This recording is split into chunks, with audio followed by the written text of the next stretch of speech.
The brutal. You're WavyOcho. I'm gonna react to the brutal lives of Shia LaBeouf. Again, the young star discovers their innate gift of performing. Damn, what's up with Orlando Brown's eyes, bro? Shit looks green. I ain't gonna hold you. Or they have an image that perfectly represents a producer's vision. But children are naive and are very susceptible to mistreatment. Then the parents might abuse their power over the child. They might feel entitled to their money, or sometimes they're just jealous that their child is more successful than they ever were. Shia LaBeouf's story follows a similar narrative, but recently we found out that it might all be a lie. A sensationalized narrative to not only make money, but try and protect him from his wrongdoings. Shia's downward spiral is different than most because to this day, we have no idea what is real and what is a distraction from the truth. Stay hydrated. Shia was the son of two starving artists. Shayna Sade and Jeffrey LaBeouf could never find an audience for their work, sending them straight into poverty as a family. His mother would end up selling fabrics and jewelry in a poverty-stricken area of Echo Park, Los Angeles, while his father, a former Vietnam veteran, would sell hot dogs and perform as a street clown to get by. On top of their financial struggles, Shia's father was a convicted sex offender and a heroin addict, which was far from the ideal Damn, role bro. model that Shia needed growing up as an only child. As if life wasn't Having your father as that sex offender is crazy, bro. I ain't gonna lie, bro. Shit is weird. That shit crazy. I ain't gonna lie. hard enough. His father was admitted into rehab when Shia was just 9 years old, leaving him and his mother extremely vulnerable. While living with his mother in a Los Angeles motel, Shia overheard a man R-word her. Not being able to do anything about it at such a young age, this tragedy caused a great deal of anger to build in his young soul. To this Damn, bro. day, Shia sleeps with a gun under his pillow because of the incident, stating, "I've always thought somebody was coming in my whole life." Damn, bro. That's mad traumatic, bro. That's fucked up. I ain't gonna lie. That's fucked up. Parents were too prideful to accept food stamps and welfare. Shia knew early on that he would need to find a way to make money for him and his family, or steal to get what he wanted. His first run-in with the law occurred in 1995 when he was only 9 years old, getting caught attempting to steal a pair of Nike Cortez shoes. Then a couple of years later, he also got caught trying to steal a Game Boy. His parents knew he needed a creative Who remembers the Game Boy, bro? Who remember the Game Boy, bro? I used to play the Game Boy. I ain't gonna lie. I dad used to play Game Boy. outlet to express himself and keep him out of trouble, so Shia turned to stand-up comedy, which was a perfect fit for a kid known as the class clown amongst his peers. Performing at local LA comedy clubs at the age of 10, he instantly stood out thanks to his edgy, adult sense of humor, going on stage and picking apart the drunk men and women in the audience, often starting his set with, "Hey motherfuckers, it's time for some jokes." Shia thrived in stand-up, but it wasn't going to pay his family's bills or get him the sneakers he wanted. He needed to think bigger, and that's exactly what he did. On a trip to Malibu with his dad in 1996, Shia met a kid wearing expensive clothing that he could only dream of affording. Shia asked him, "What do you do?" which led to the kid responding with, "I'm an actor," and that was all Shia needed to hear. Shia began looking up talent agencies in the yellow pages, calling them and pretending he was his own manager. Although they weren't buying the shtick, one of the agents was charmed enough and she took a shot on Shia and signed him, quickly propelling his career and helping him earn small roles in commercials. Oreos. Been tough, very tough. Yet you kids are eating lots and lots of Oreo O's. Yeah. Is that even still out? Oreos? Is that even still out? Do they still like? Is that still on like on supermarket? Is that still on the stores? Let me know. What's that? Oreos. He also landed some minor roles in Freaks and Geeks and X-Files. Somehow, he found a way to make it in the spotlight that his parents always desired, with no formal acting or training whatsoever. After grinding smaller roles for a few years, he would finally get his big breakthrough in the year 2000, landing the lead role in the show Even Stevens on the Disney Channel. And you're not shy. I read somewhere with Even Stevens at the audition, you scare the other actors who are waiting to audition by telling them, got it wrapped up, it's mine. I wanted it so bad. I would like walk around. I was like, listen, man, I know what you're auditioning for. I already got the part, you know. And then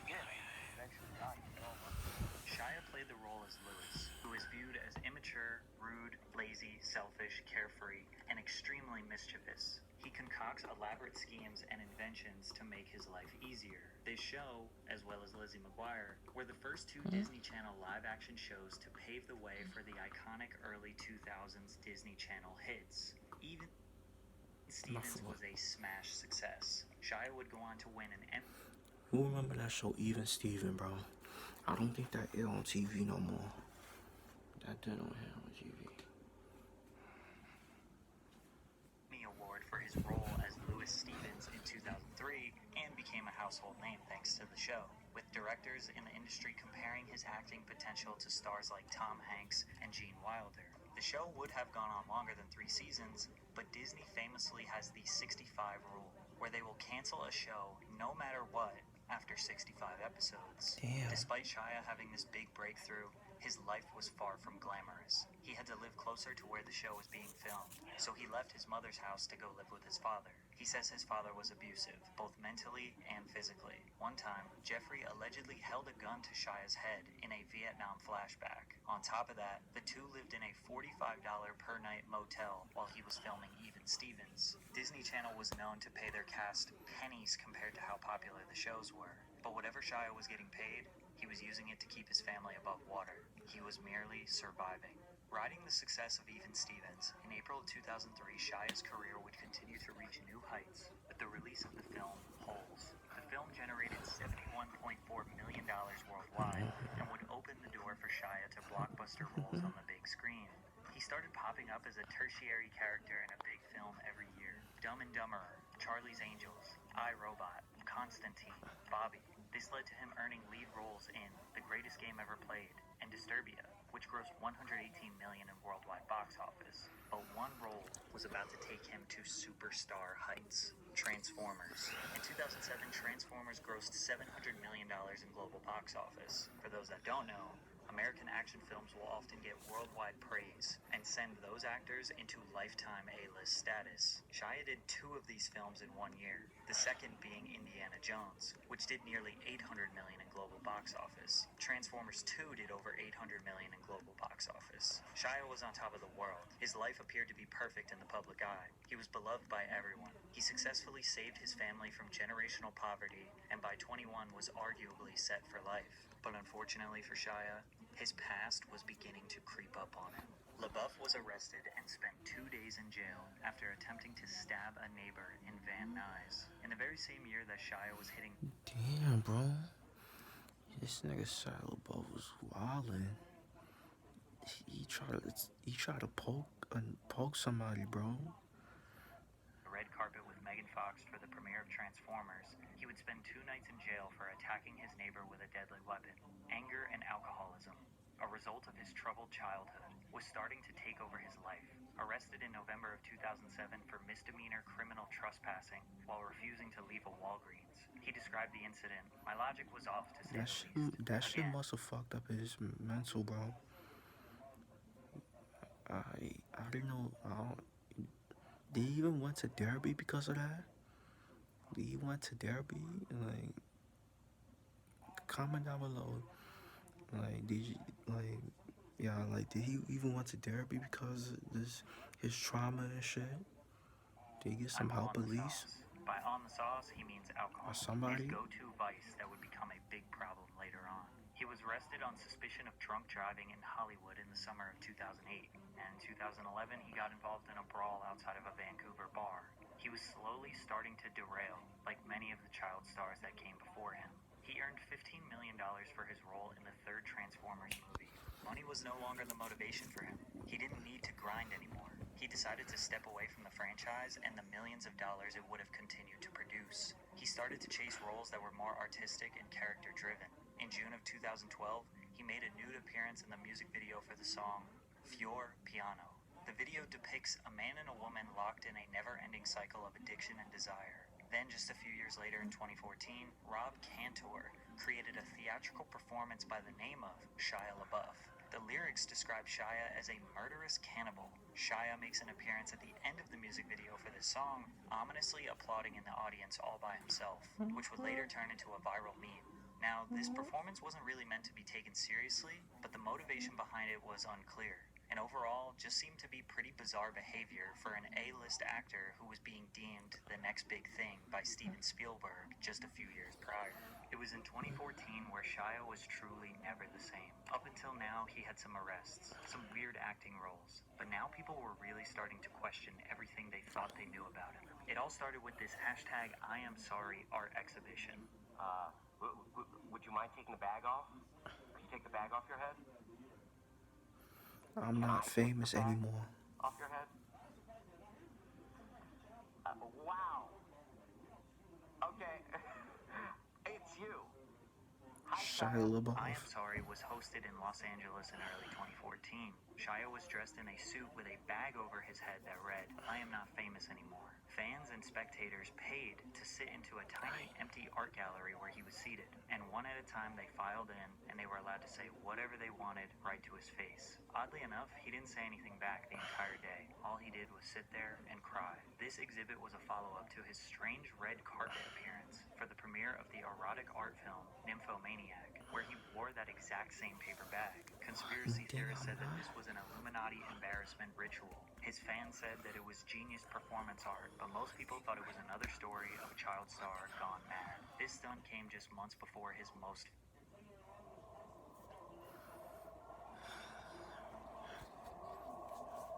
famous arrest. Shia was at a local New York City bar where he was pounding whiskey and watching the World Cup. He stumbled into a New York cabaret where Alan Cumming and Michelle Williams were performing. LaBeouf was smoking cigarettes inside the theater and shouting obscenities. He even allegedly slapped Cumming's butt as he walked by him during the performance, and cops arrested him during intermission. At this point, nobody really knew why Shia was behaving like this. You seem to have gone crazy since the Probably intoxicated. Probably was lit. last time I saw you. Is that seem that way, doesn't it? Yeah, yeah. I guess I have. But he opened up to Interview magazine after these antics, which changed some people's perspective of him. The only thing my father gave me that was of any value to me is pain. This was revealed by Shia in a 2014 interview, pulling back the curtain on the darkness of his childhood. My greatest and my worst memories are with my father. All my major trauma and major celebration came from him. Shia was living the classic example of a child star who was manipulated and scarred by his parents. Suddenly, his antics and public freakouts made sense, but Shia's closing statement of this interview was maybe too transparent. I've been a runner my whole life, running from myself, whether to movies or drinking and drugging or calamity or whatever it is. I've always been running. I'm a dude who loves delusion. It's why I love being an actor. I never have to actually look at myself or be faced with my shit or take responsibility. This statement, shockingly honest and self-aware, would come back to haunt him years later. 2014 was also Shia's last major film, Fury, alongside Brad Pitt, which secured nearly $200 million in the box office. He became too risky for production studios to work with, not knowing when his next public fiasco would be, which was in 2015 when he was arrested for public intoxication in Austin, Texas. He also managed to outdo his previous meme with a new one. He filmed a 30-minute motivational speech in front of a green screen and posted it on YouTube, in which the internet had a field day with. I remember that meme, bro.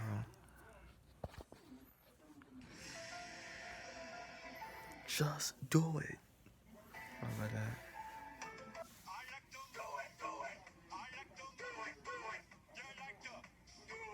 But his next art project was inspired by Donald Trump's inauguration in 2016. This one would test Shia's sanity. Shia's art group launched an art installation in New York, just outside the Museum of the Moving Image. The project was called He Will Not Divide Us, and the goal was to live stream every single day of Trump's first term as president, bringing people together in a time of division, chanting the phrase, "He will not divide us," in front of a webcam set up outside the museum. Unfortunately for Shia, this project only lasted a couple of days before internet trolls and 4chan users would turn up in real life, appearing on the live stream with the intention of pissing off the actor and trolling his project, which is exactly what they did.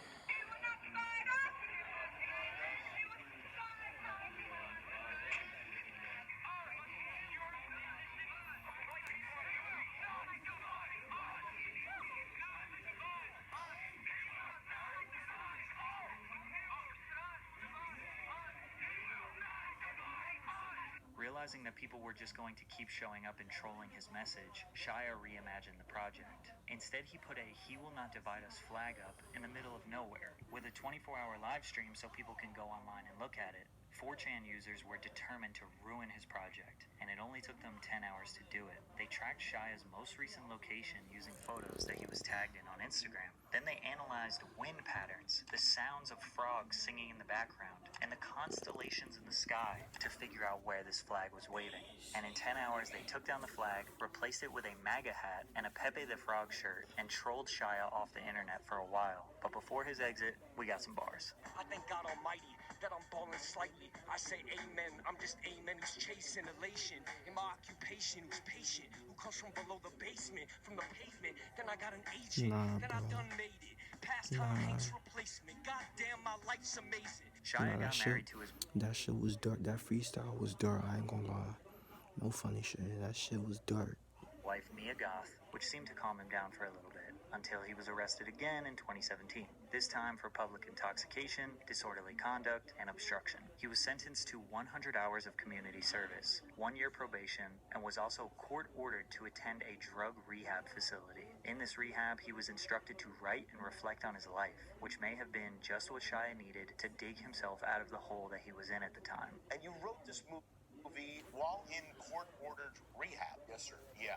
Which is, did you say, hey, I got this time, I'm going to be in here, I'm going to do this? Was this something you set out to do? Well, they said you have PTSD, you got to start writing. This is how you get to the solution. The only way out is through. So I started writing all these dark chapters, of my life, and it wound up being this script form thing.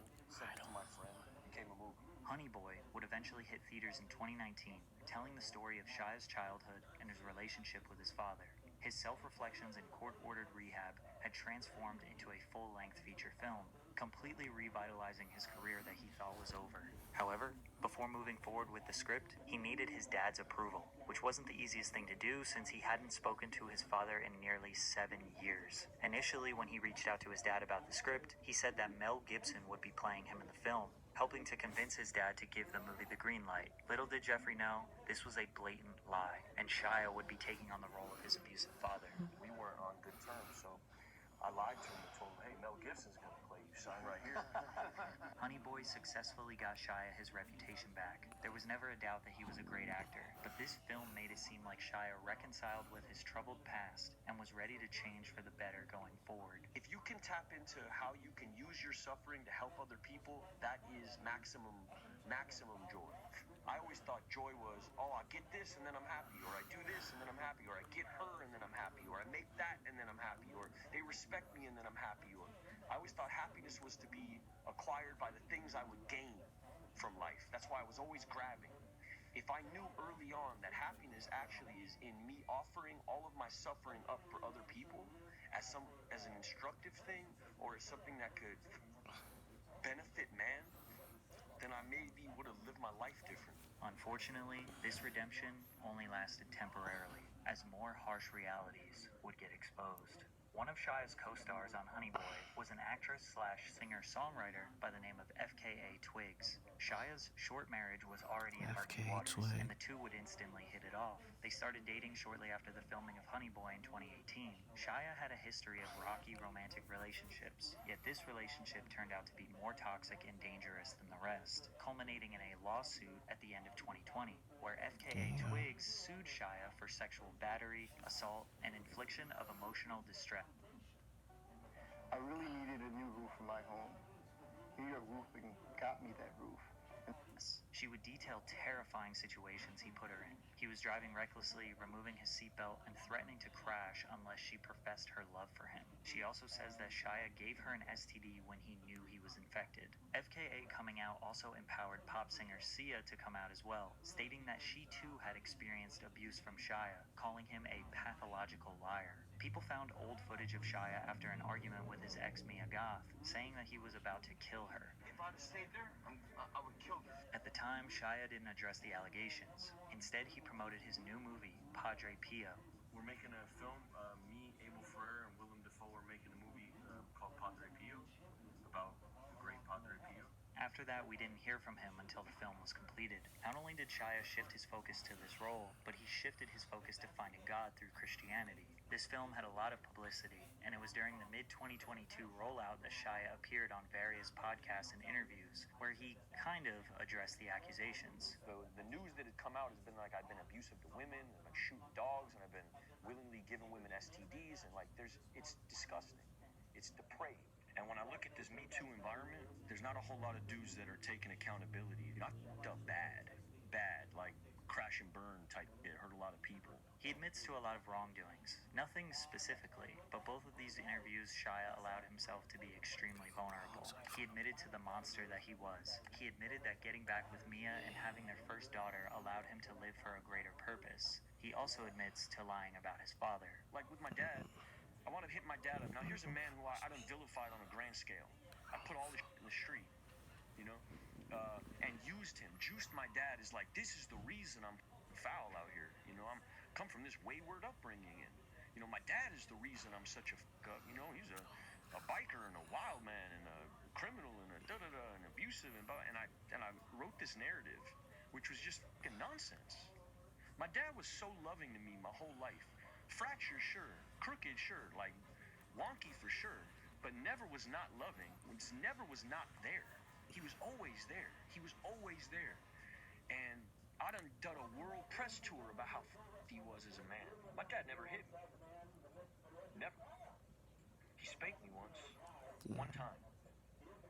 And the story that gets painted in Honey Boy is like this dude was like abusing his kid all the time. You know, my dad tried to keep me from smoking cigarettes. That's when he spanked me. Honey Boy was literally his redemption arc that got him into good graces with the public. He lied about the whole thing, threw his own father under the bus so that people would root for him again. It's extremely honorable that Shia has come forward and admitted to his wrongdoings, but it justifies a lot of people's claims who said he was a manipulator and a liar in the past. It's very tough to realize what about Shia is real and what is being lied about for his benefit. This is why a lot of people in Hollywood just stay away from him. You just don't know what stories about him are true.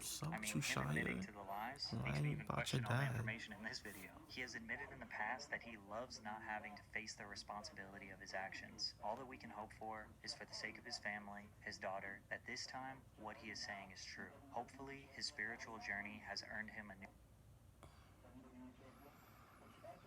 Okay, that's the vid. Let me know what y'all think, bro. Like, what y'all think about Shia LaBeouf? Is Shia LaBeouf is your favorite actor, actress? Let me know, bro. Like, what y'all think about his story? You know. So yeah, make sure y'all like, comment, subscribe. Y'all know the vibes. We're just checking out you are.